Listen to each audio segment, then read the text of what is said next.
Partagez, partagez, partagez massivement. Partagez, que Dieu vous bénisse.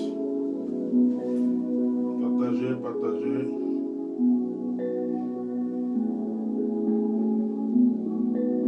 Partagez. Partagez, partagez, partagez. Voilà.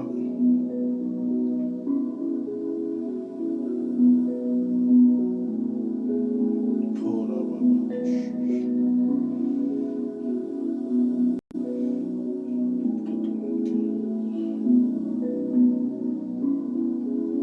Partagez, partagez, partagez. Dieu vous bénisse.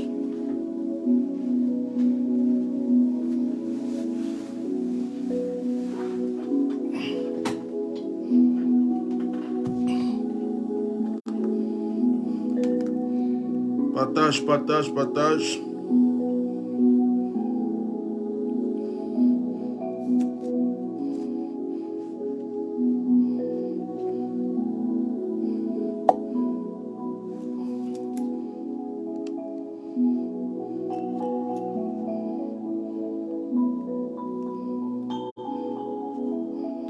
Partagez. Si vous pouvez, envoyer aussi des étoiles. Mettez des cœurs. Partagez.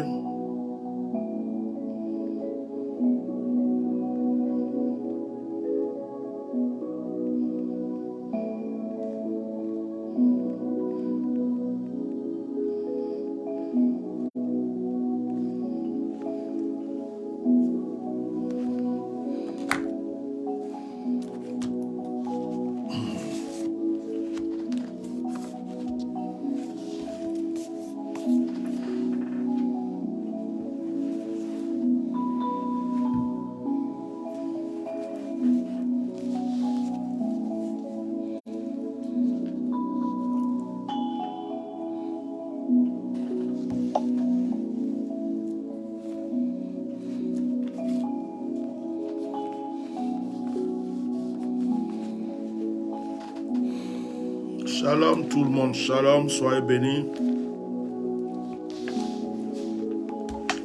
Partagez massivement.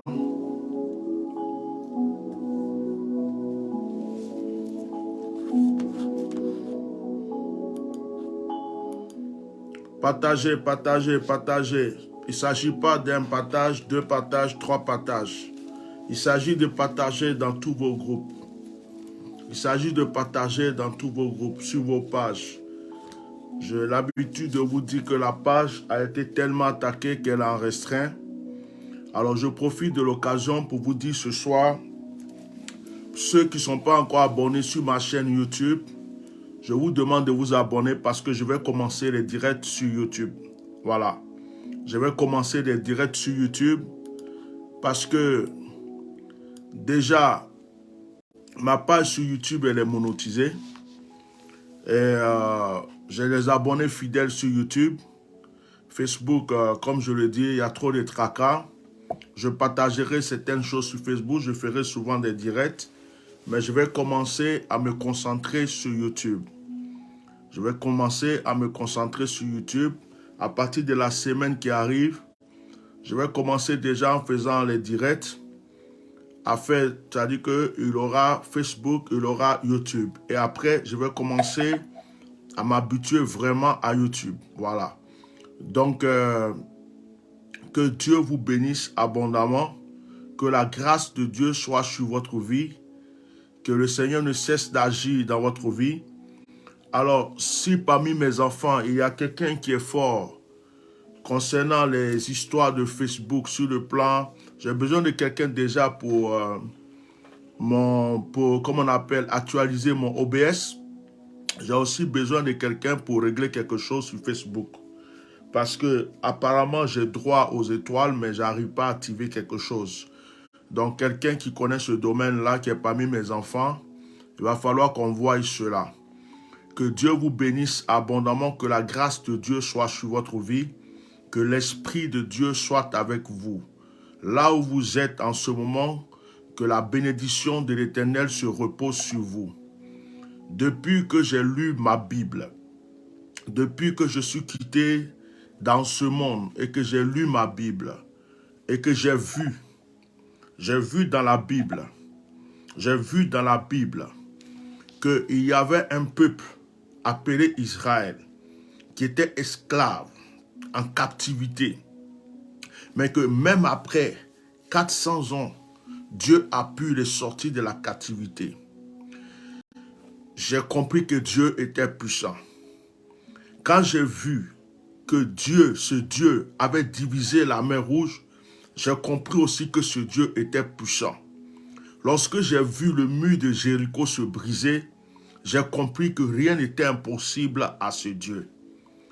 J'ai vu qu'un homme appelé Élie pouvait faire descendre le feu du ciel au nom de l'Éternel. J'ai compris qu'il fallait faire confiance en ce Dieu et que lui seul pouvait combattre en notre faveur. Lorsque j'ai vu que ce Dieu a défendu un peuple qui s'appelle Israël contre plusieurs ennemis, j'ai compris que la grandeur de ce Dieu surpassait toute autre grandeur. Jusqu'à ce que je voie ce Dieu mettre un enfant dans le ventre d'une femme nommée Marie. Et cela est reconnu dans le monde entier, que Marie était vierge et que c'est par l'Esprit de Dieu. Nos frères musulmans le reconnaissent. Tous ceux qui ne sont même pas chrétiens le reconnaissent, que c'est l'Esprit de Dieu qui est rentré dans le ventre de Marie pour donner un fils qui s'appelle Jésus-Christ. J'ai compris que rien ne pouvait, c'est-à-dire que n'était impossible à ce Dieu. Ce Dieu est capable de tout. Il peut tout faire. Ce qui n'existe pas, il peut le faire exister. Ta vie peut être pourrie, déchirée. Ce Dieu peut faire de toi un roi. Ce Dieu peut faire de toi une principauté. Tu peux être rejeté dans toutes sortes de poubelles. Ce Dieu peut te replacer à la table des rois. Lorsque j'ai compris qu'il y avait des eaux desséchées quelque part dans une vallée et qu'il a fallu d'une seule prophétie pour que ces eaux deviennent des êtres humains, j'ai compris vraiment que rien n'était impossible à Dieu. Rien n'était impossible. Et je suis allé découvrir qu'un homme s'appelait Lazare. Il était mort. Tout le monde a constaté sa mort. Pendant 3 jours, les gens ont vu qu'il était mort. Ça pleurait chez lui. Et qu'il a fallu d'une seule déclaration de Jésus-Christ de Nazareth que ce Lazare sorte du tombeau. Oui, rien n'est impossible à Dieu. Le titre de ce soir, c'est « Je croyais que c'était fini ». Je me présente pour ceux qui ne me connaissent pas, je suis le bishop Melchisedec, connu sous le nom d'Atia Normal. Si tu ne me connais pas, je suis heureux de te connaître. Ceux qui me connaissent depuis longtemps, qui me suivent, que la bénédiction et la grâce de Dieu soient sur votre vie. Avant de commencer à prêcher, n'oubliez pas que demain, nous démarrons un jeûne de 6h à 18h. Nous allons rentrer devant Dieu. Alors, même si tu ne peux pas te priver de nourriture, sois dans un esprit de prière. Si tu peux te priver de nourriture, ça sera bien. Tu peux te priver jusqu'à 14h, jusqu'à 15h, jusqu'à 18h. Ça dépend de ce que tu fais et de comment tu arrives à jeûner. Si tu prends des cachets, continue de prendre tes cachets, bois de l'eau. Ça dit, change juste ta manière de manger, prends un peu liquide et passe le temps à parler à Dieu. J'aimerais que pendant la semaine qui arrive à partir de demain, tu t'adresses à Dieu. Le thème de ce jeûne que nous allons faire, c'est « Seigneur, ma percée ». Ma percée. Quand on parle de percée, ça veut dire qu'il y a un mur. Ça veut dire qu'il y a quelque chose qui est là, qui veut t'empêcher d'aller, prendre quelque chose qui t'appartient. Alors tu dis, Seigneur m'a percé. Ça veut dire que nous allons amener le Seigneur à déchirer une fois encore le voile de la malédiction, le voile de l'échec, le voile du blocage, le voile de la sorcellerie, le voile du mysticisme, toutes sortes de voiles qui sera sur notre chemin pour nous empêcher de briller, Pendant cette semaine-là, nous nous priverons de nourriture. Nous allons nous lamenter devant Dieu pour qu'il puisse nous donner les ossements. À chaque 18 heures, heure de Paris, même s'il n'est pas 18 heures chez vous, je ferai la prière pour arrêter le jeûne. Toi, si tu es en Côte d'Ivoire ou si tu es ailleurs, dans un autre pays, tu pourras continuer ton jeûne si tu veux le terminer à 18 heures, mais j'aurai déjà fait la prière. Si tu es dans un autre pays et que tu tombes sur la prière, tu fais 6 heures, 18 heures, tu pries avec nous, Dieu le fera. Alors, je vous donne un consigne. Je vous donne un petit consigne. Faites tout à partir de demain, pour ceux qui prennent de l'alcool, de me chercher du vin. À chaque soir, pendant une semaine, pendant les prières que je vais faire à 18 heures, il te faut un morceau de pain, il te faut un peu de vin ou du jus de raisin. Si tu ne bois pas de tout cela, un morceau de pain et de l'eau. Un morceau de pain et de l'eau, ou un morceau de pain ou du jus de raisin, ou un morceau de pain et du vin. À partir de demain, pendant ces 7 jours, à chaque fois que nous prions, nous allons terminer par la Sainte Seine. Nous allons terminer par une action prophétique que j'appellerai la Sainte Seine. C'est-à-dire que nous tissons une alliance avec Dieu pendant ces 1 semaine. Je t'assure qu'après ces 1 semaine, tu vas commencer à rendre témoignage. Après ces 1 semaine, tu vas commencer à rendre témoignage parce que tu seras exaucé.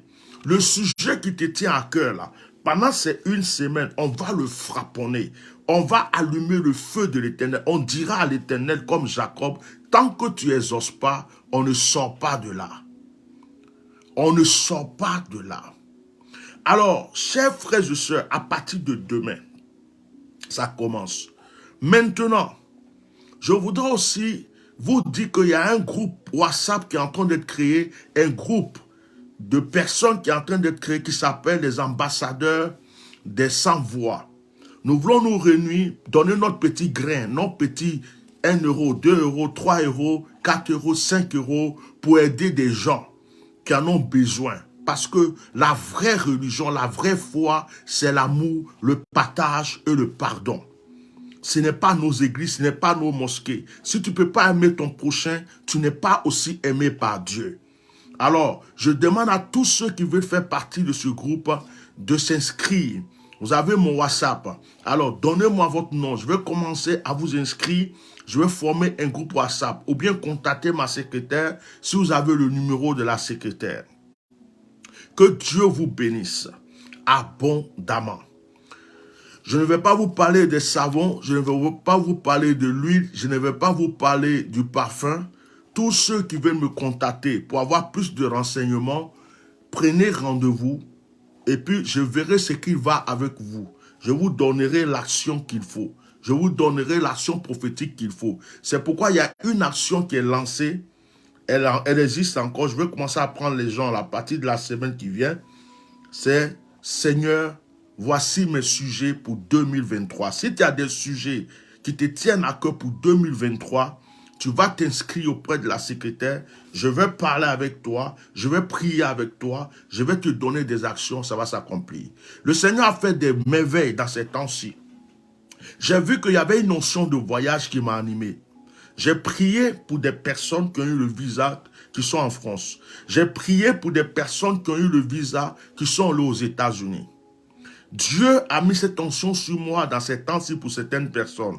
Je suis très heureux de ce que le Seigneur a ouvert la porte à certaines personnes. Je ne vais pas citer leur nom ici. Malheureusement, j'ai une fille qui n'est pas encore partie. Je suis en train de prier le Seigneur pour qu'il me montre l'orientation pour elle. Et je crois que je lui ai déjà donné des révélations par rapport à certaines choses. Et je sais que cette année, elle va prendre l'avion. Elle va se rendre en France. Dieu me montre le chemin déjà. Que Dieu vous bénisse abondamment. Le thème de ce soir, c'est « Je croyais que c'était fini ». Permettez-moi de boire un peu d'eau, s'il vous plaît.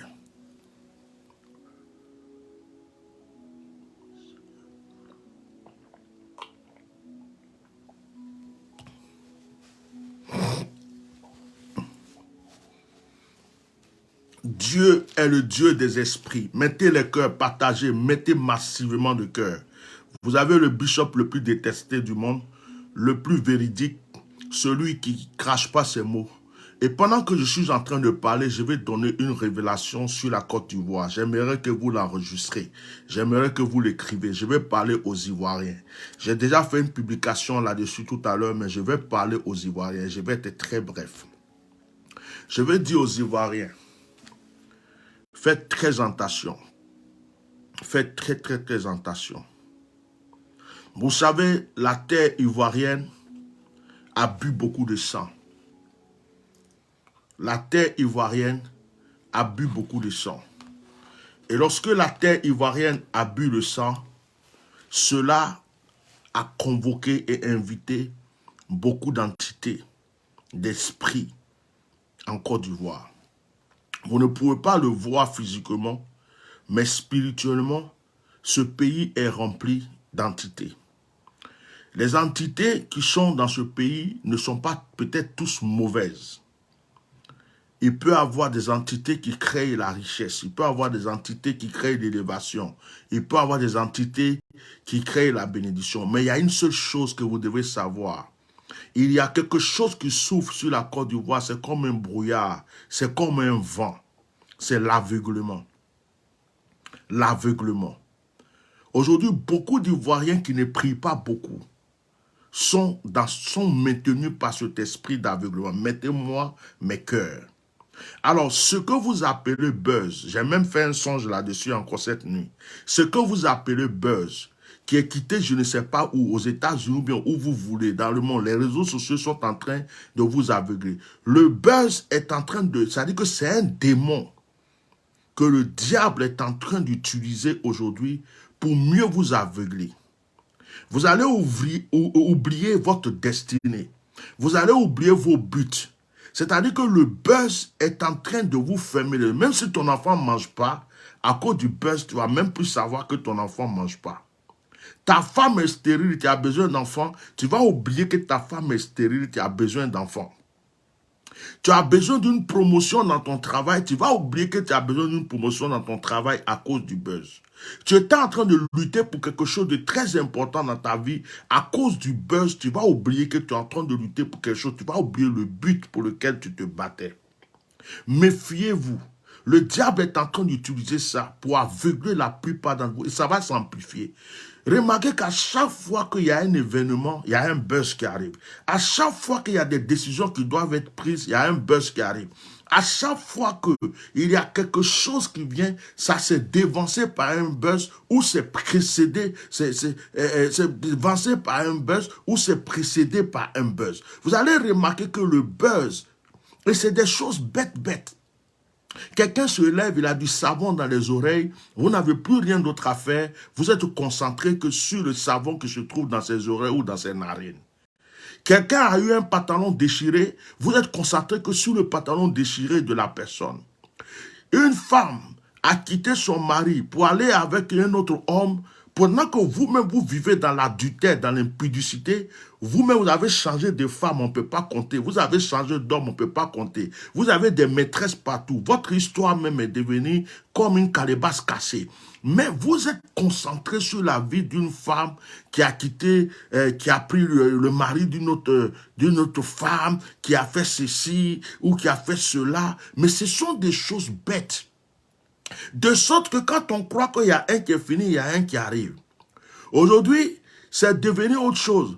Quand vous avez fini de parler de congélateur, vous êtes en train de voir frigo. Vous avez fini de parler le frigo, vous êtes en train de voir le béton. Vous allez voir que ça va se suicider. Il va y avoir des digues frigo, des digues béton, digues acide, digues ceci. Vous allez commencer à avoir des histoires bêtes, des choses qui vont sortir. On ne sait même pas d'où ça sort. Ça sort chaque matin, chaque soir, juste pour vous aveugler, pour vous empêcher d'aller à l'essentiel. Je vais vous demander de prier.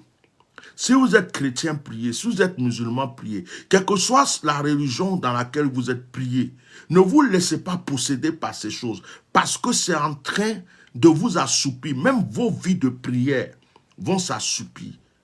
Même vos vies de prière vont s'assoupir parce que ce sont des démons qui sont en train de vous attacher. Vous vous mêlez de certaines choses qui attachent votre vie et qui vous empêchent d'aller à l'essentiel. Et ces choses-là ont déjà possédé les télévisions. Ces choses-là ont déjà possédé tout ce que vous appelez médias. Ces choses-là ont déjà possédé certains réseaux politiques. Ces choses-là ont déjà possédé le milieu artistique. Ces choses-là ont déjà possédé beaucoup de choses. Sortez de ça parce que ça va vous mettre en retard. Quand vos yeux vont s'ouvrir, ça sera déjà tard. Je parle aux Ivoiriens. Il y a des gens qui vont acheter des terrains autour de vous. Il y a des étrangers qui vont venir acheter vos terrains, construire des maisons, construire des immeubles, créer des business et des commerces autour de vous. Quand vous allez finir de multiplier vos buzz, vous allez vous rendre compte que vous-même, vous êtes étranger chez vous, que vous achetez chez l'étranger pour manger, que c'est l'étranger même qui est devenu votre patron dans votre propre pays. Je suis en train de vous dire la vérité. Je m'appelle Atia Normal. Vous croyez que les autres personnes qui sont dans votre pays, les étrangers qui sont dans votre pays, sont dans vos histoires de buzz? Tu crois que le Béninois qui est venu dans ton pays, ton buzz l'intéresse? Le Togolais qui est venu dans ton pays, ton buzz l'intéresse? Tu crois que le Malien qui est dans ton pays, ton buzz l'intéresse? Le Sénégalais qui est dans ton pays, ton buzz l'intéresse? Le Libanais qui est dans ton pays, ton buzz l'intéresse? Tu penses que le Chinois qui est dans ton pays, ton buzz l'intéresse? Tu penses que le Mauritanien qui est dans ton pays, ton buzz l'intéresse? L'Américain qui est dans ton pays, ton buzz l'intéresse? Le Français qui est dans ton pays, ton buzz l'intéresse? Tu te trompes.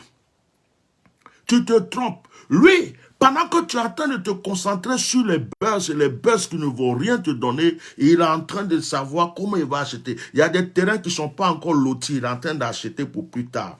Il y a des endroits, il est en train de créer des plantations, des vivriers. Il est en train de faire pisciculture. Il est en train de faire immobilier. Au moment où tu vas te rendre compte que tu vas finir avec tous tes bébés sans os, bébés avec plein d'os, tu vas finir avec tes 10 congélateurs, tu vas finir avec tes 10 béton, 10 ciment, 10 frigo, que tu vas finir avec tout ça, tu vas te rendre compte que ton propre village là, ton propre village a été acheté et construit. Au moment où tu vas te rendre compte, tu es étranger dans ton propre pays, tu n'as rien. C'est moi qui vous dis la vérité. Le buzz est en train de vous aveugler. Vous allez devenir pauvre et misérable. Et vous allez enrichir certaines personnes. Après, c'est vous qui allez vous asseoir pour dire, oh, notre propre pays, on ne peut pas faire ça. Notre propre pays, les étrangers, notre propre pays, les étrangers, notre propre pays, les étrangers. Non. La Côte d'Ivoire aujourd'hui est devenue le pays qui n'a pas de racines. Je voyage beaucoup, je voyage en Afrique. Je suis allé, tout dernièrement, je suis parti au Burkina, je suis allé au Togo, je suis allé au Bénin, je suis allé dans plein de pays. J'ai failli même aller au Gabon, j'ai failli aller au Congo. Vous allez voir qu'il y a certains pays où il y a les bêtises que vous faites chez vous là, ça ne peut pas exister là-bas. Les gens se lèvent le matin, c'est comment ils vont aller chercher leur nourriture, comment ils vont nourrir leurs enfants, c'est ce qui les intéresse. Ce que vous appelez buzz, vos bêtises que vous faites là, ça ne se trouve pas au Burkina, ça ne se trouve pas au Mali, ça ne se trouve pas au Togo, ça ne se trouve pas au Bénin. Vous comprenez? Les buzz inutiles que vous avez, il n'y a que la Côte d'Ivoire qui est devenue aujourd'hui comme une poubelle. C'est comme un endroit où tous les déchets, on prend et puis on dépose. Quand ça arrive là, chacun sent l'odeur et puis c'est comme s'il est drogué par l'odeur de ce déchet et puis chacun fait. Tous ceux qui veulent faire des bêtises aujourd'hui, c'est en Côte d'Ivoire, ils vont le faire. Tous ceux qui veulent faire des bêtises aujourd'hui, c'est en Côte d'Ivoire, ils vont le faire. Il y a des gens même qui ne font pas de bêtises, certaines bêtises dans leur pays, c'est en Côte d'Ivoire ils vont le faire. Ce qu'ils ne peuvent pas faire au Cameroun, ce qu'ils ne peuvent pas faire au Bénin, ce qu'ils ne peuvent pas faire au Togo, ce qu'ils ne peuvent pas faire dans leur pays quelconque, ils sont libres d'aller le faire en Côte d'Ivoire parce qu'ils savent que c'est la poubelle. Tout le monde va accepter ça. Tout le monde va... C'est-à-dire qu'aujourd'hui, là, quelqu'un a créé un buzz. Il se met à la télévision et puis il pète en public. Pendant que tu es en train de manger ton plat chez toi, tu attends, pom, il est en public, il en pète dans le micro. On dit, oh, c'est ça qui est intéressant. C'est ça qui vous... Aujourd'hui, là, c'est ça. Ça encourage des buzz inutiles. Les gens savent plus qu'est-ce qu'ils vont faire. Ça n'encourage pas les jeunes à entreprendre. Ça n'encourage pas les jeunes à construire. Ça n'encourage pas les gens à faire. Ça dit le développement. Ça dit comment l'Ivoirien va s'en sortir. Comment la jeunesse va s'en sortir. Comment les enfants qui viennent demain vont s'en sortir. Comment est-ce que nos enfants, nos petits-enfants demain vont pouvoir entreprendre. Ça ne les encourage pas. Ça ne les donne même pas des idées. Comment acheter un terrain. Comment faire ceci. C'est des buzz et des buzz. À force que j'ai envie de dire que le coupé décalé est un démon. Celui qui veut qu'il accepte, celui qui veut qu'il ne soit pas d'accord. J'ai l'impression que l'esprit du coupé décalé qui devrait être une danse, c'est devenu un démon. Un démon de sorte que tout ce que tu entends, tant qu'on buzz aujourd'hui, ça sort de l'histoire du coupé décalé. Les gens du coupé décalé. C'est-à-dire que c'est comme un démon qui est en train de posséder l'esprit. Nos enfants qui arrivent là, ils vont devenir quoi? C'est ce que vous ne comprenez pas. Ils vont tout vous prendre. Ils vont prendre vos terrains, vos maisons, vos villages, vos femmes, vos enfants. Vous allez être là, vous allez baiser. Vous croyez que les histoires de la télé, là, ça va... Il y a d'autres qui font animation de télé aujourd'hui. Demain, ils ne vont plus faire animation de télé. Il y a des chaînes de télé que vous suivez aujourd'hui. Il y a un temps pour tout, ça ne va plus exister. Les animateurs frou qui êtes là, commencez à économiser. Commencez à économiser parce que à un certain moment, vos chaînes là vont se fermer. À un certain moment, ça ne va plus exister. Les bêtises vont s'arrêter. Vous n'aurez plus à manger. Dites à Anaconda, ou tous ceux qui font des frou qui pensent qu'ils sont devenus trop célèbres, en Côte d'Ivoire, sur les chaînes de télé, frou là, dites-leur d'économiser beaucoup d'argent. Ils n'ont qu'à commencer à entreprendre parce qu'à un certain moment, leurs chaînes de télé n'auront plus de valeur. Je m'appelle Atia Normal. Et ça va changer. La marmite chauffe, mais vous ne voyez pas. Le feu qui doit allumer la forêt a commencé. Le vent est en train de souffler, il y a la fumée, mais vous ne voyez pas ce feu venir. Vous croyez que parce que la Côte d'Ivoire est belle, parce que la Côte d'Ivoire, on dit, ils ont construit, ils ont mis goudron ici, ils ont mis ceci. Vous croyez que la Côte d'Ivoire, il n'y a pas de feu? Il y a des endroits qui sont très beaux, mais il y a le volcan en bas.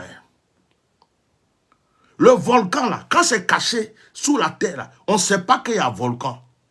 Tant qu'il n'y a pas eu, le volcan ne se déchaîne pas. Tant qu'il n'y a pas eu tremblement de terre, là, tu ne peux pas savoir que la terre peut trembler. Quand vous étiez en Côte d'Ivoire, est-ce qu'on vous avait, si on vous disait un jour qu'il y allait avoir coup d'État en Côte d'Ivoire, vous allez croire pour ceux qui sont des anciens. Si on vous disait un seul jour que notre pays, la Côte d'Ivoire, allait connaître la guerre, est-ce que vous allez croire que la Côte d'Ivoire va connaître la guerre? Mais c'est arrivé en Côte d'Ivoire. C'est arrivé en Côte d'Ivoire. Donc si ça c'est arrivé en Côte d'Ivoire, ne croyez pas que c'est fini. Actuellement, il y a des rancunes dans des cœurs. Je suis en train de continuer à parler de la Côte d'Ivoire avant de prêcher parce que c'est une prophétie. J'ai dormi et je reçois des paroles, je les livre. Moi, je ne suis plus là pour défendre un tel, défendre telle partie, défendre telle personne. Je ne suis plus dans ce genre de bêtises. J'ai fini avec ça. Tout ce que j'avais à dire, j'ai fini de dire.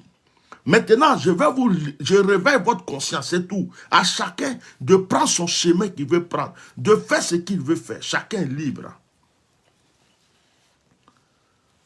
Je parle à tous ceux qui sont aussi qui font la politique. Faites attention. Il y a des événements dont je ne veux plus parler. Quand je viens m'asseoir et puis je dis, oh, j'ai vu telle personne qui va être empoisonnée. Quand ça arrive, on dit, oh, j'ai dit que quelqu'un va être empoisonné, il a été empoisonné. Mais les choses sont pas encore finies. Quand je viens voir et dire, oh, j'ai vu un baobab tomber. Quand ça arrive, on dit, oh, c'est toi qui as dit ceci, cela. Le roi est tombé. Attends, ça, je ne suis plus dans ce genre d'histoire. Ce que je reçois pour moi. Je me mets à genoux et puis je prie. Mais je suis venu vous dire une chose. Il y a des feux allumés. Le pouvoir est convoité. Ne croyez pas qu'il y a la paix en Côte d'Ivoire. Je vais vous dire ça aujourd'hui. Ne croyez pas qu'il y a la paix en Côte d'Ivoire. C'est aujourd'hui, maintenant, que vous devrez commencer à prier pour 2025. C'est aujourd'hui et maintenant que vous devrez commencer à vous réveiller pour prier pour 2025. Parce que votre confort que vous croyez que vous avez en ce moment-là, vous pouvez le perdre facilement. Hein. Certaines personnes que vous avez rejetées, qui sont en exil, certaines personnes qui sont en prison, risquent de venir prendre vos places. Je m'appelle Atia Normal, je parle. Vous croyez quoi? Ceux qui suivent Gbagbo veulent que Gbagbo revienne au pouvoir.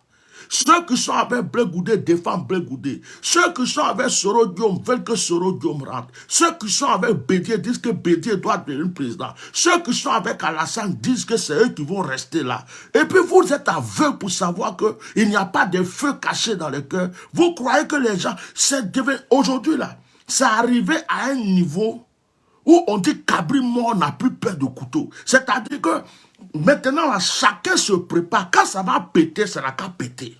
Il n'y a pas à faire de France va mettre sa main dedans. Je suis prophète et je parle. Je suis prophète. Donc, vous croyez que tout est acquis. Même dans le camp de ceux qui sont au pouvoir aujourd'hui, ils vont se déchirer entre eux. Ils vont se manger entre eux. Ils vont commencer à s'empoisonner entre eux. D'ailleurs, voici un message très fort pour le Premier ministre. Faites très attention. Je priais aujourd'hui, je ne te connais pas, je n'ai pas affaire à toi, mais je priais aujourd'hui, j'ai vu que tu es visé. Faites très attention. Le Premier ministre, tu es en train de déranger certaines personnes. Il y a des gens, j'ai vu un groupe de personnes qui étaient en train de dire, lui là, son temps est fini. Il a fini sa mission, il n'a qu'à faire, il va partir là. Il ne fait pas partie de notre vrai clan. Moi, j'ai entendu ça dans le prophétique.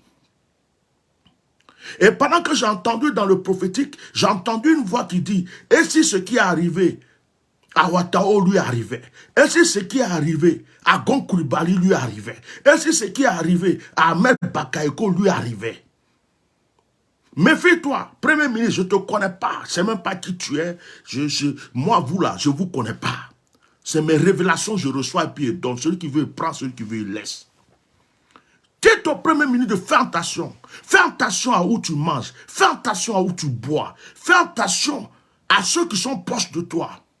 Je suis en train de recevoir une vision où quelqu'un est en train de te saluer. Mais la salutation qu'il est en train de te donner, il y a du poison dans ta main. Et on entend que le Premier ministre est malade. On entend que le Premier ministre est malade. Je te vois tousser. Tu tousses, il y a du sang qui sort. Je te vois maigrir. Tes yeux deviennent très rouges. Et on te soulève. On dit qu'on veut te voir à l'étranger pour aller te soigner. Je ne vais pas dire le reste. Je ne veux pas que des mauvaises paroles sortent de ma bouche. Mais quand on vient vous prévenir et qu'on révèle, vous croyez qu'on ment et qu'on veut se faire voir. Pourquoi les gens attachent beaucoup ma page? C'est parce qu'ils savent que ma bouche dit la vérité. Je m'appelle Atia Normal. La bouche autorisée. Dis au Premier ministre, tu es visé, tu commences à déranger. Il y a des gens qui doutent de toi, qui se demandent si tu es avec eux, si tu n'es pas avec eux. Est-ce que toi-même là, tu n'as pas envie que le peuple t'aime pour que toi aussi tu vas te présenter plus tard? Est-ce que les gens commencent à être mélangés dans leur cerveau à cause de toi? Il y a une confusion, il y a un bruit que j'ai entendu derrière toi. Dites ça au Premier ministre. Je ne dis même pas son nom même. Je ne sais même pas. Si ça s'appelle Hachi, je sais pas quoi, Hachi Pascal, quoi. Moi, je suis venu, je ne crée pas des divisions. Je dis ce que je reçois. Mon frère, si tu es chrétien, il faut prier, Premier ministre. Ce que tu es là, il faut faire. Si tu as des pères spirituels, dis-les de prier pour toi. Et fais très attention. Ne crois pas que tous ceux qui sont autour de toi sont tes amis. Tu commences à déranger. Et on pense que tu as tout duré là, à cette place. Fais très attention. Donc, vous croyez qu'il y a vraiment la paix en Côte d'Ivoire? Il y a un semblant de paix. Les cœurs sont chargés de rancune. Les cœurs sont chargés de haine. Et les gens se préparent les uns les autres. Ils se disent, cette fois-ci, on va voir. Cette fois-ci, on ne se laissera pas faire. Il y a même des gens du Nord, des Doula, qui sont en train de se mettre avec Gbagbo actuellement. Il y a des gens, il y a des clans qui se créent. Les gens commencent à se dire que d'autres en ont marre de certaines choses. Ils ne le disent pas pour le moment. Même ceux qui sont auprès du président, actuellement, il y en a qui en ont marre de certaines choses. Ils ne le disent pas. Ils attendent simplement l'heure, le temps, le moment, que ça s'effleure comme ça dans leur esprit. Ce qu'ils ont prévu de faire, ils vont le faire.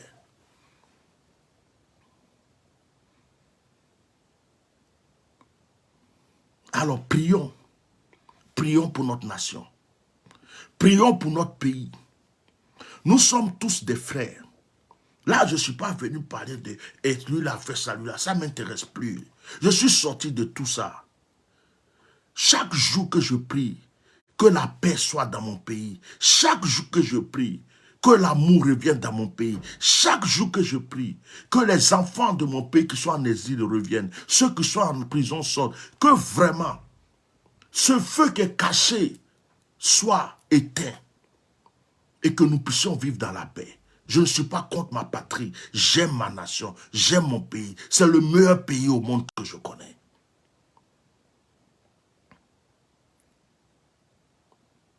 Prions beaucoup. Les mêmes qui vous ont élevé peuvent vous abaisser. Vous qui croyez être assis aujourd'hui. Quand je regarde souvent des gens à la télé, des animateurs, des artistes, des reporters, des blogueurs, des gens, ils ont une attitude et ils croient que le pays les appartient, ils ont acheté ça. J'ai pitié d'eux parce que quand je prie, ce que je reçois, c'est grave. Quand la situation va changer, il y a certains qui vont plus se reconnaître. La situation ne restera pas pareille. Commencez simplement à économiser, à entreprendre, à avoir des idées. Parce que le rôle que tu joues aujourd'hui là, tu risques de ne pas pouvoir le jouer plus tard. Que Dieu bénisse ma patrie, que Dieu bénisse la Côte d'Ivoire, que Dieu donne la sagesse aux politiciens, que Dieu enlève tout esprit d'envoûtement sur l'esprit de chaque Ivoirien, que ce démon de buzz qui est en train de les aveugler, afin qu'ils ne puissent pas voir clair, soit lié à jamais, au nom de Jésus. Nous repartons sur le thème de ce soir. Je croyais que c'était fini.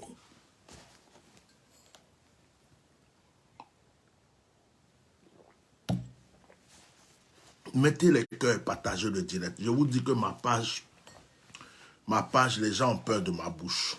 Ils passent leur temps à attaquer ma page. C'est pourquoi je vais commencer les directs sur YouTube. Sur YouTube, on ne peut pas bloquer les gens, arrêter les gens. Voilà. Je vais commencer sur YouTube. Et là, je vais commencer à donner de vraies révélations, de vraies prophéties sur YouTube. Si tu n'es pas abonné à ma chaîne YouTube, va t'abonner. Le nom de la chaîne YouTube, c'est le même nom que la page Facebook ici. Je ne sais pas si je vais prêcher ce soir. J'avais prévu de prêcher, mais je suis dans un esprit prophétique. Il y en a qui ont été rejetés, qui vont pouvoir être trucs. Il y a des jeunes, je vois des jeunes. Mon esprit est encore en Côte d'Ivoire. Je suis en train de voir des jeunes. Je vois des jeunes, et je vais dire des jeunes de tous bords. Je vois des jeunes qui sont même dans le parti actuel du RHDP, qui ont des responsabilités dans le pouvoir aujourd'hui, mais qui n'ont pas l'esprit de ceux qui sont mauvais dans les jeunes du RHDP.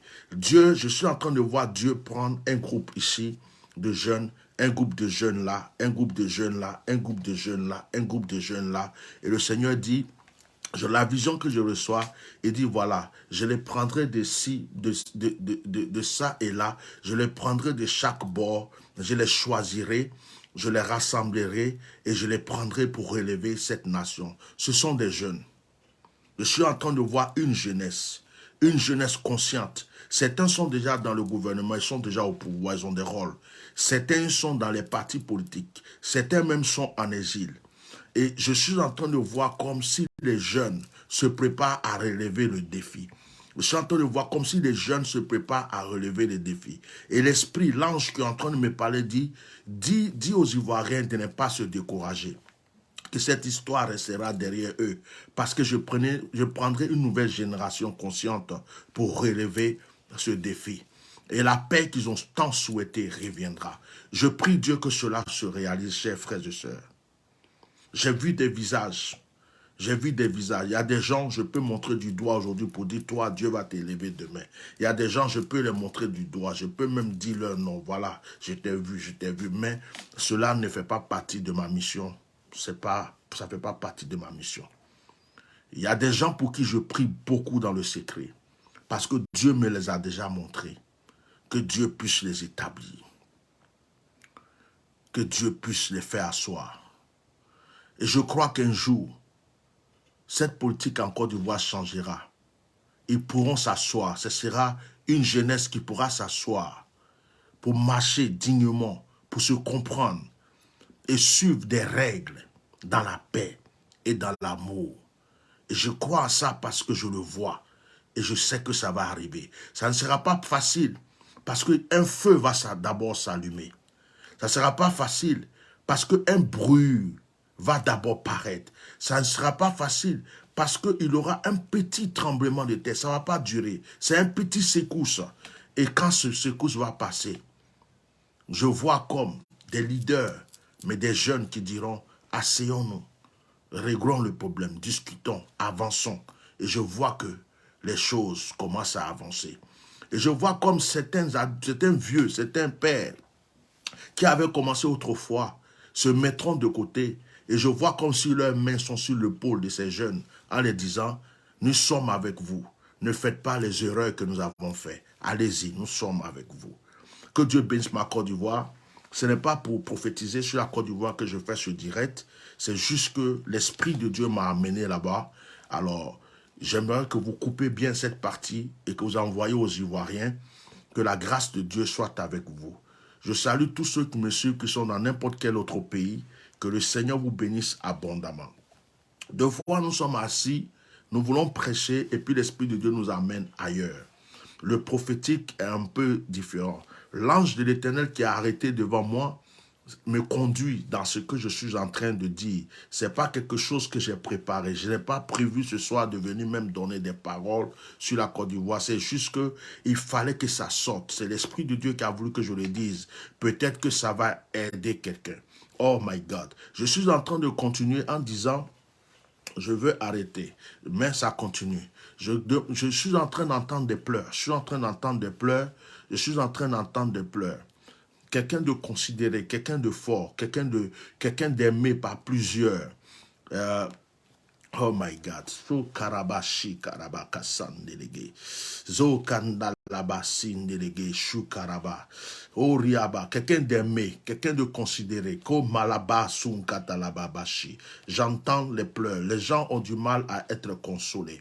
Les gens ont du mal à être consolés. Maho broko sandelege shikarabra kotologo. Izendelega shikarabra tolobobo shikamamasiki.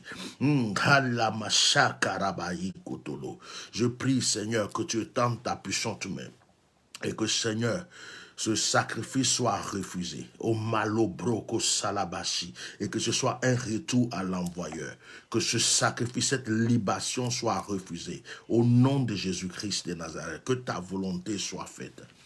Nous allons prendre notre Bible, que Dieu me permet de prêcher. Nous allons prendre notre Bible dans 2 Samuel chapitre 9. Que le Seigneur me permet de prêcher ce soir.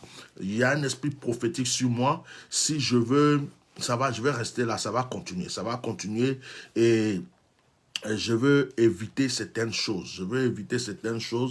Moi, j'ai décidé depuis mon voyage de fermer ma bouche en fait. Voilà, c'est ce que j'ai décidé, de fermer ma bouche, de regarder et de prier parce que je ne sais pas qu'est-ce que je n'ai pas encore dit que je vais dire. Donc, que Dieu m'aide, vraiment, que Dieu m'aide. Mais quand tu es l'esclave du Seigneur, quand tu es vraiment l'esclave du Seigneur, le Seigneur t'utilise comme il veut. C'est lui qui m'a protégé jusqu'aujourd'hui.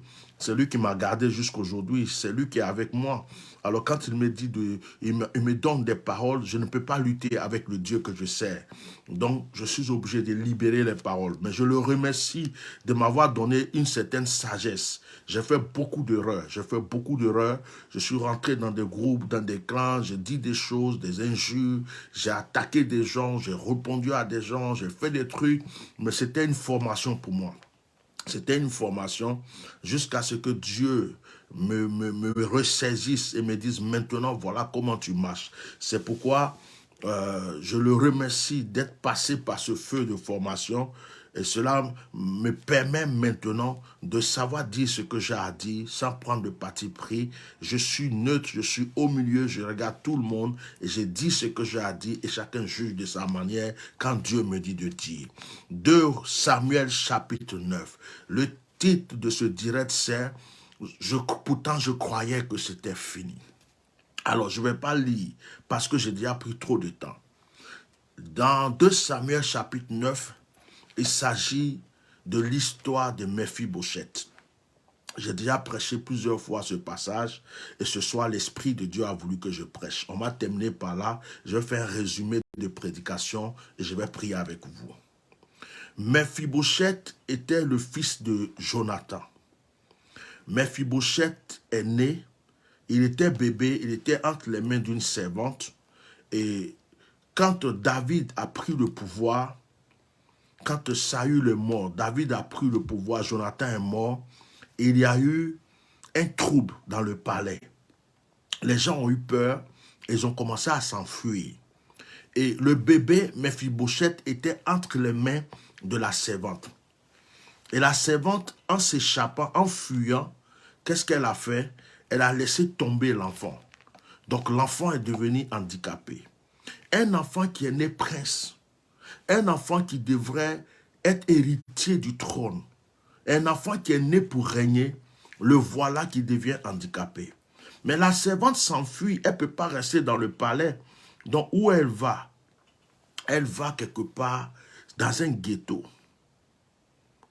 Elle va dans un ghetto. Elle va se retrouver dans un endroit qui s'appelle Lo-Debar. Elle a dans le maquis, Lo-Debar. Moi, je vais traduire ça d'une manière terre à terre pour que vous puissiez bien comprendre. Elle va dans un ghetto. Tous ceux qui ont vécu en Afrique, qui ont vécu dans certains pays où il y a les ghettos, vous voyez comment les ghettos sont. Des fois, c'est des maisons en bois, chacun se débrouille, quoi. Regardez dans les quartiers où les endroits où c'est pas loti, et puis les gens se débrouillent pour aller construire des maisons en tôle, les maisons en bois, les gens se débrouillent pour manger. Et c'est là que, dans un endroit comme ça, que la servante est partie se cacher avec l'enfant Mephibosheth. Mais il y a quelque chose, c'est que David avait promis à Jonathan. David avait promis à Jonathan que quand il sera roi, il prendra soin de qui que ce soit qui serait de sa descendance, de la descendance royale. Alors David, quand il est devenu roi, il pose la question, est-ce qu'il reste encore quelqu'un dans la maison de Saül? Et on lui dit oui, il y a un enfant là, mais il est handicapé. Il s'appelle Mephibosheth. Il se trouve à Maki, dans Lo-Debar, dans un ghetto qui est de l'autre côté là-bas. Et David va donner l'ordre qu'on aille chercher Mephibosheth. Et donc Mephibosheth, qui est handicapé, qui vivait dans Lo-Debar, Maki, qui, comme on appelle, mangeait dans les poubelles, qui était tout le temps la risée de tout le monde, va d'un coup se retrouver dans le palais royal, sur la table royale, en face du roi David. Sa vie va changer en un clin d'œil. Voici le message que Dieu m'a mis à cœur pour vous prêcher ce soir. Je croyais que c'était fini. Je croyais que c'était fini. S'adresse à quelqu'un ce soir qui croit que la douleur qu'il est en train de vivre, les épreuves qu'il est en train de vivre, le combat qu'il est en train de mener va rester éternel. Il y a des gens qui peut-être m'entendent. Tu étais haut placé. Tu avais les moyens. Tu étais bien. Et à cause d'une circonstance, à cause d'une guerre, à cause d'un incendie, à cause d'un divorce, à cause d'un trouble quelconque, tu as tout perdu. Aujourd'hui, tu n'as rien, tu n'es rien. Tu te retrouves en bas. Je vais te dire une chose. Dieu peut reconstruire ton histoire et Dieu va reconstruire ton histoire. Crois-moi et dis-moi amen. Il y a des femmes qui étaient mariées. Elles étaient dans un foyer paisible. Une histoire, une belle histoire. Quelque chose s'est passé. Une sorcière a envoûté leur mari. Une femme a arraché leur mari. Une situation est arrivée ou bien même le mari a eu un accident. D'autres sont veuves, d'autres sont divorcés, d'autres sont séparés. Elles sont en train de pleurer aujourd'hui. Elles se disent, est-ce que c'est ma vie qui va rester comme ça? Non, ce n'est pas encore fini. Il y a des gens qui ont fait des études, qui étaient intelligents, qui ont reçu tous les diplômes qu'il fallait, qui ont cru qu'ils allaient travailler, avoir un poste élevé, être ambassadeur, ministre, homme d'affaires, tout ce que vous voulez, directeur de société. Mais aujourd'hui où on parle, ils n'ont rien. Ils se cherchent. Pour avoir même un petit boulot de plongeur, ils ont du mal à avoir. Ils se demandent qu'est-ce qui leur arrive. Ce n'est pas encore fini pour toi. Ce message de ce soir s'adresse à une personne. Peut-être que tu es en exil. Peut-être qu'avant tu avais une maison. Tu avais des maisons. Tu avais des plantations. Tu avais des affaires. Tu es en exil aujourd'hui. Tu as tout perdu. Tu es peut-être dans une petite chambre de bonne quelque part, à Paris, aux États-Unis, je ne sais pas où. Tu es peut-être réfugié au Ghana. Tu es réfugié au Togo, au Bénin, au Libéria, au Nigeria, au Sénégal, au Mali. Peut-être même que tu es un Malien aussi, ou tu es un Sénégalais, ou tu es un Burkinabé. Je ne sais pas qui tu es. Tu dis, je m'en vais à l'aventure. Tu te retrouves peut-être en Algérie. Tu te retrouves au Maroc. Peut-être que tu te retrouves quelque part. Tu as cru que le chemin que tu as pris allait t'envoyer en France, allait t'envoyer en Europe. Aujourd'hui, tu es esclave de certaines personnes quelque part. Tu es quelque part où tu ne peux pas voir tes parents. Où tu ne peux pas voir ta famille. Tu es quelque part où tu souffres. Et tu ne sais pas comment tu vas t'en sortir. Peut-être que tu es une jeune fille, quelqu'un t'a blagué pour te dire, viens on va au Maroc, je vais te donner du travail. Viens on va en Algérie, je vais te donner du travail. Viens on va en Tunisie, je vais te donner du travail. Viens on va dans tel pays, je vais te donner une situation. Et aujourd'hui tu es esclave de quelqu'un. Tu ne sais même pas comment t'en sortir. Tu ne sais même pas qui prévenir. Je ne sais pas où tu te trouves. Je ne sais pas quelle est l'épreuve que tu traverses. Je ne sais pas quelle est la souffrance. Mettez-moi des cœurs et partagez ce direct, s'il vous plaît. Vous avez l'habitude de partager les buzz inutiles. Quand on vous amène de la nourriture pour votre âme, vous ne pouvez pas partager. Partagez ce direct et protégez-le. Montez le volume dans ce direct. Participez à ce direct. Faites des offrandes de partage dans ce direct. Je ne sais pas qui tu es. Je ne sais pas dans quelle situation tu te trouves. Je ne sais pas qu'est-ce que tu as perdu. Il y a même des hommes de Dieu qui avaient une grande église, ont perdu leur église, tous leurs fidèles.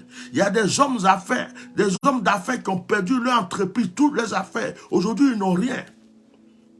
Il y a des gens qui étaient riches, qui sont devenus pauvres. Il y a des gens qui avaient tout, ils n'ont plus rien aujourd'hui.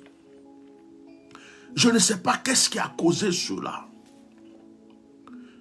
Mais je peux comprendre que tu as souffert.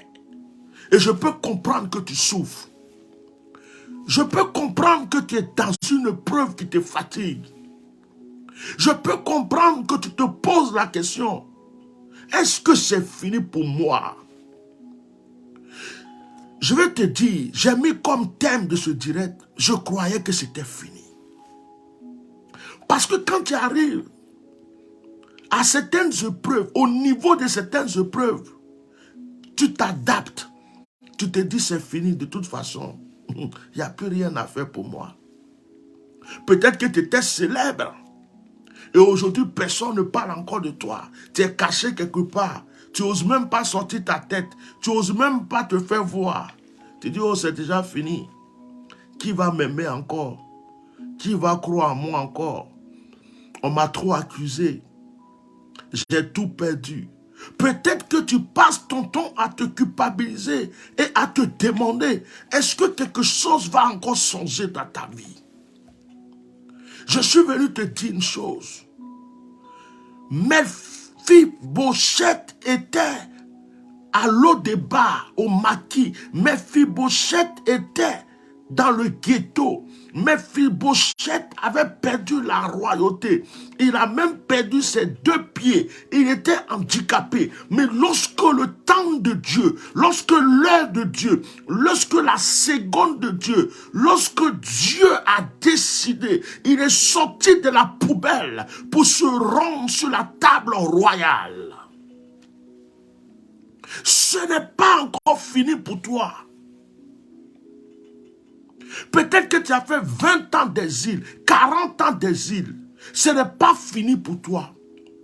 Peut-être que tu es caché quelque part en Tunisie, tu es en prison. Ce n'est pas fini pour toi. Peut-être que tu es en Algérie, esclave de quelqu'un. Ce n'est pas fini pour toi. Peut-être que tu es au Maroc. Tu veux traverser la mer pour aller en Europe. Ce n'est pas fini pour toi. Peut-être que tu as perdu ton poste. Tu avais un poste élevé. À cause de la politique, tu es tombé. À cause de la méchanceté des gens, tu es tombé. À cause du mensonge, tu es tombé. À cause de la sorcellerie, tu es tombé.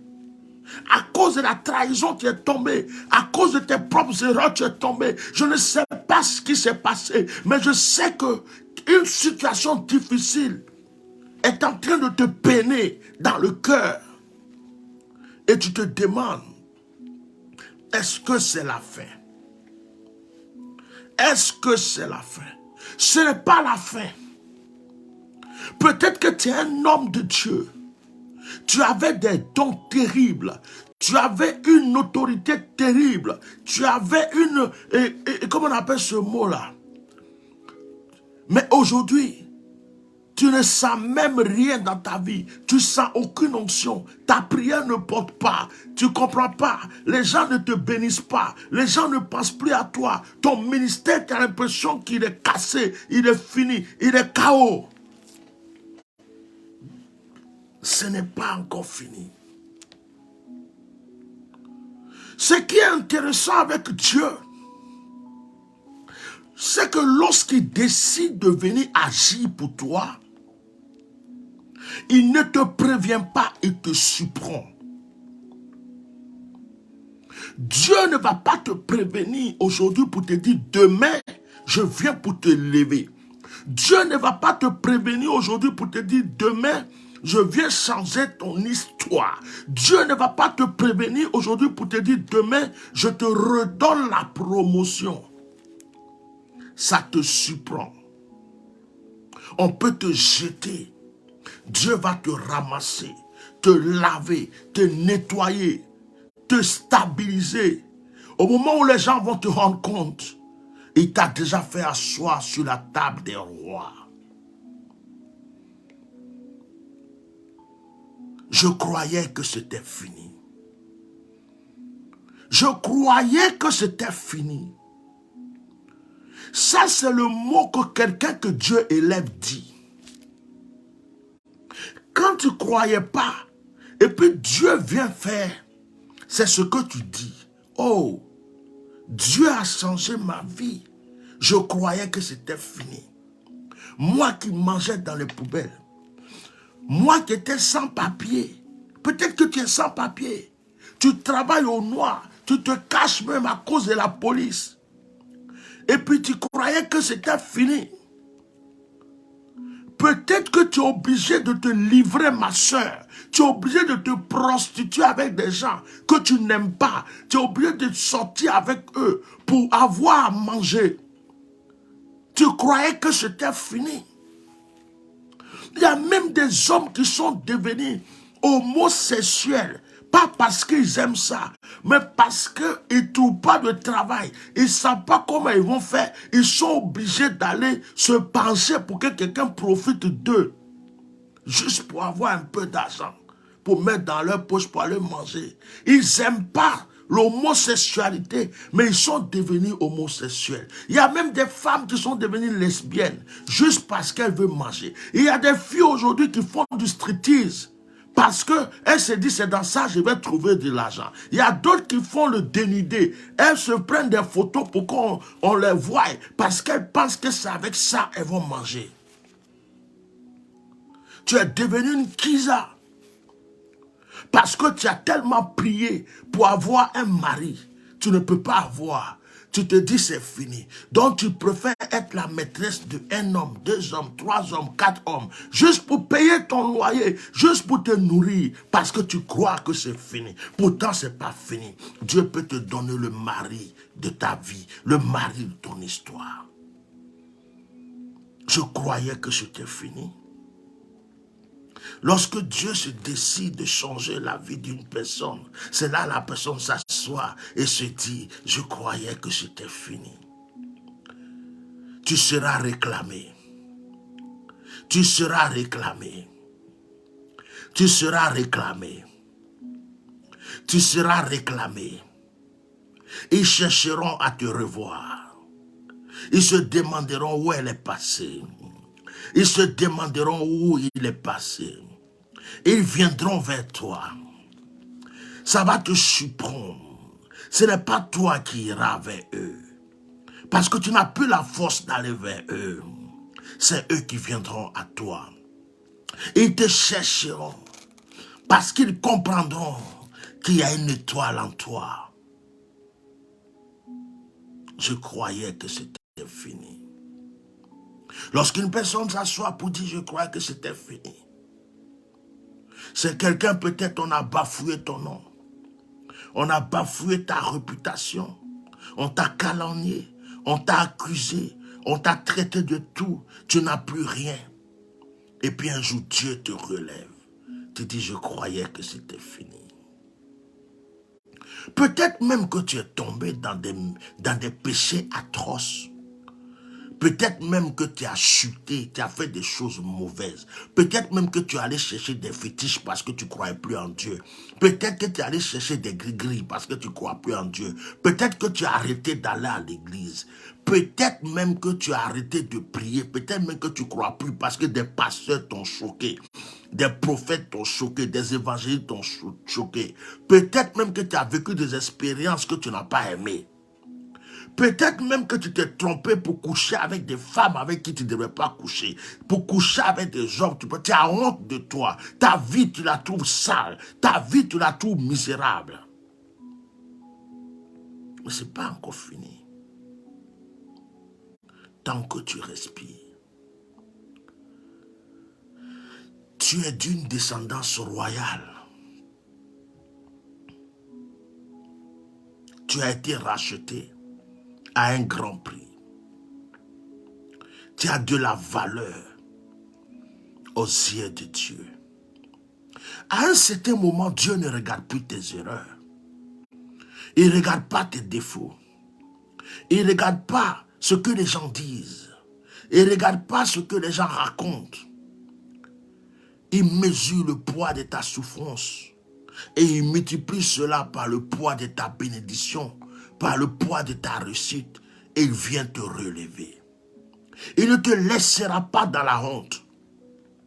Il ne te laissera pas dans la souffrance. Il ne te laissera pas dans cette épreuve que tu es en train de traverser. Tu diras un jour, je croyais que c'était fini. Tu diras un jour, je croyais que c'était fini. Tu diras un jour, je croyais que c'était fini. Tu diras un jour, je croyais qu'il n'y avait plus d'espoir pour moi. Tu diras un jour, je croyais qu'il n'y avait plus d'espoir. Je croyais que c'était fini. Ainsi parle l'Éternel.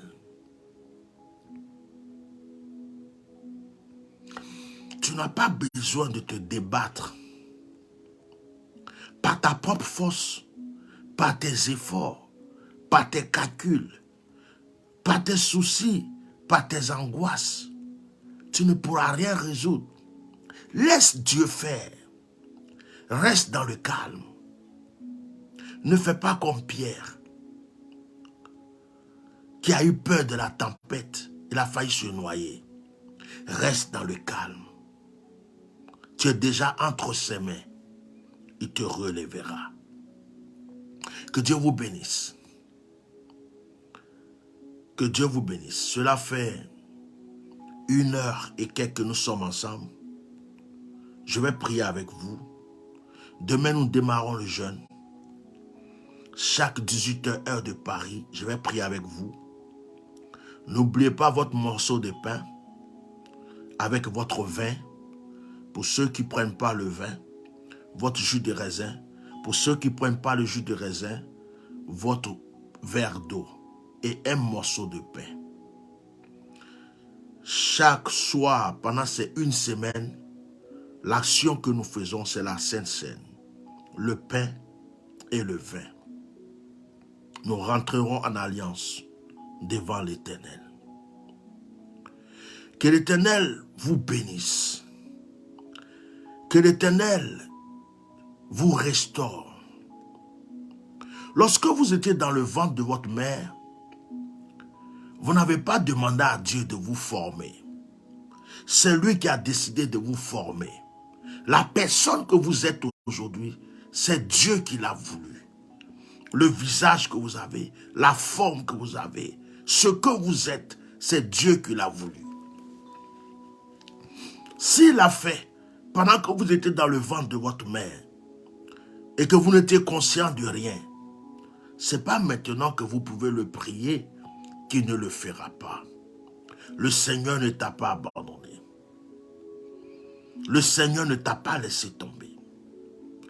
Ne laisse pas le diable te faire croire cela. Ne laisse pas quelqu'un te faire croire que Dieu t'a rejeté. Non. Le Seigneur ne t'a pas oublié. Il t'aime toujours. Sais-tu qu'à chaque fois que tu marches, il y a un ange qui se déplace avec toi? Sais-tu qu'à chaque fois que tu pleures, il y a un ange à côté pour te consoler? Sais-tu qu'il y a des combats spirituels que tu ne peux pas voir de tes yeux, mais il y a des anges qui les ont menés pour toi, pour que tu restes en vie? Le Seigneur est avec toi. Un jour tu diras, je croyais que c'était fini. Que Dieu vous bénisse. Nous allons prier.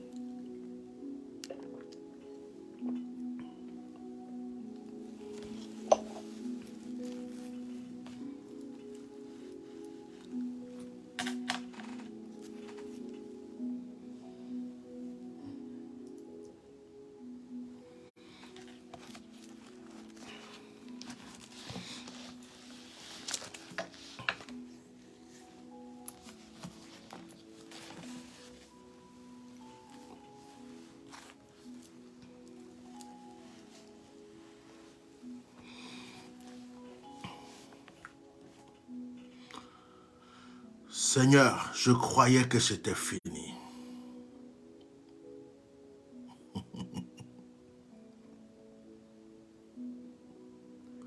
Plusieurs fois, j'avais cru que c'était fini. Ouais. Ma vie est faite de rebondissements.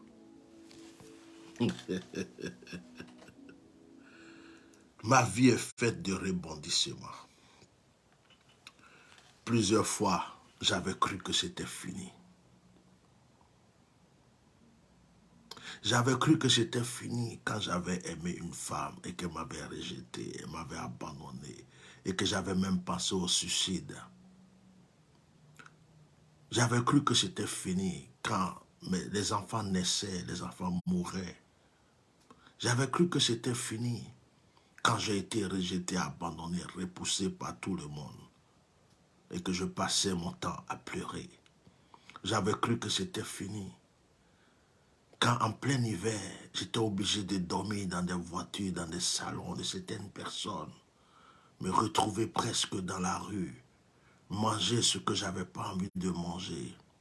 J'avais cru que c'était fini quand j'étais obligé de faire l'esclave et le bon chez certaines personnes pour avoir un petit toit pour dormir. J'avais cru que c'était fini. Quand je ne pouvais même pas avoir un petit papier pour pouvoir travailler comme tout le monde, j'avais cru que c'était fini. Quand j'avais perdu ma mère, j'avais cru que c'était fini. Quand j'avais perdu mon père, j'avais cru que c'était fini. Oh, j'avais cru que c'était fini.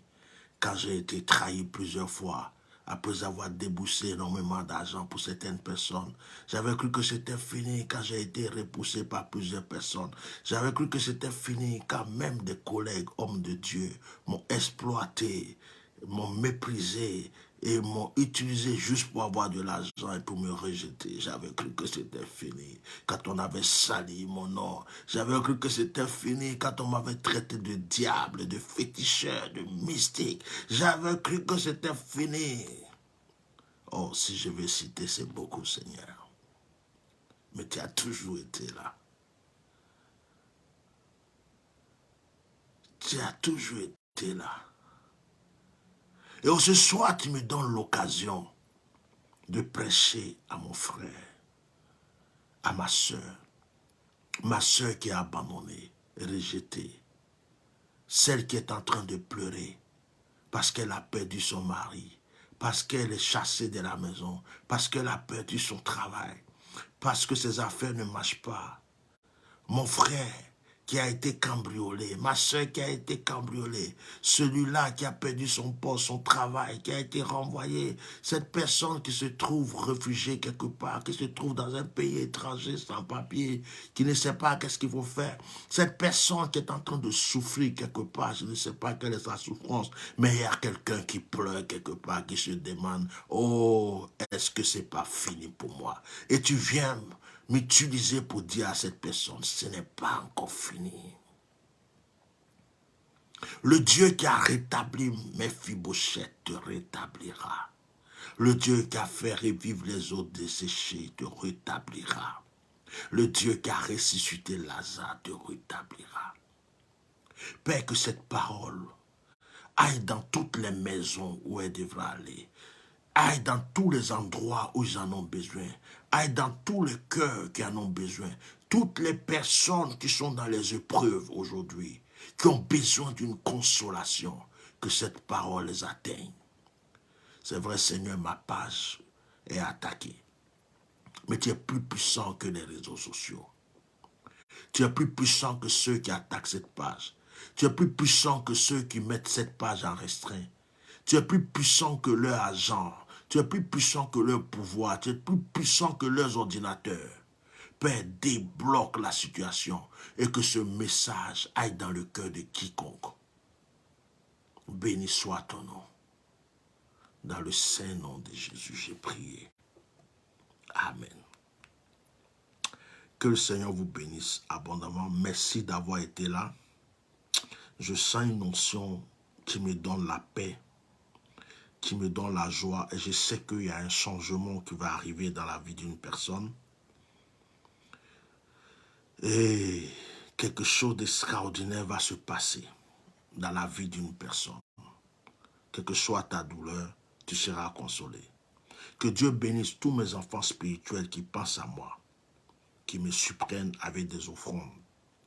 Certaines personnes, je ne m'attends pas, ils m'appellent, homme de Dieu, donne-moi tes coordonnées, je t'envoie ceci, Dieu m'a mis à cœur de t'envoyer cela. Il y a d'autres qui sont très réguliers, chaque fin de mois ou chaque mois, qui pensent à moi. Que Dieu vous bénisse. Je ne veux pas citer tous vos noms ici. Que Dieu bénisse mes enfants qui sont en France, qui sont en Suisse, qui sont en Italie, qui sont aux États-Unis, ceux qui sont en Côte d'Ivoire aussi. Il y a même des personnes en Côte d'Ivoire qui s'efforcent à m'envoyer de l'eau à boire parce qu'ils croient à mon ministère. Que Dieu vous bénisse abondamment. Qu'il protège votre vie et qu'il ne cesse d'agir pour vous. Quel que soit le sujet que vous avez, pour tous ceux qui ont sémé dans ma vie, qui ont fait une petite sémence dans ma vie, quel que soit le sujet que vous avez, que Dieu vous donne les ossements. Soyez puissamment bénis. Au nom de Jésus. Shalom.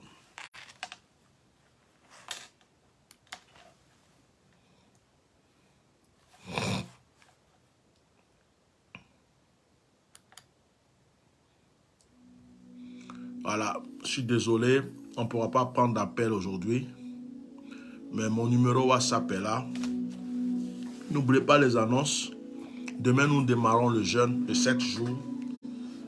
Et puis, pour ceux qui veulent les éléments comme le savon, l'huile et le parfum, contactez-moi sur WhatsApp ou contactez ma secrétaire.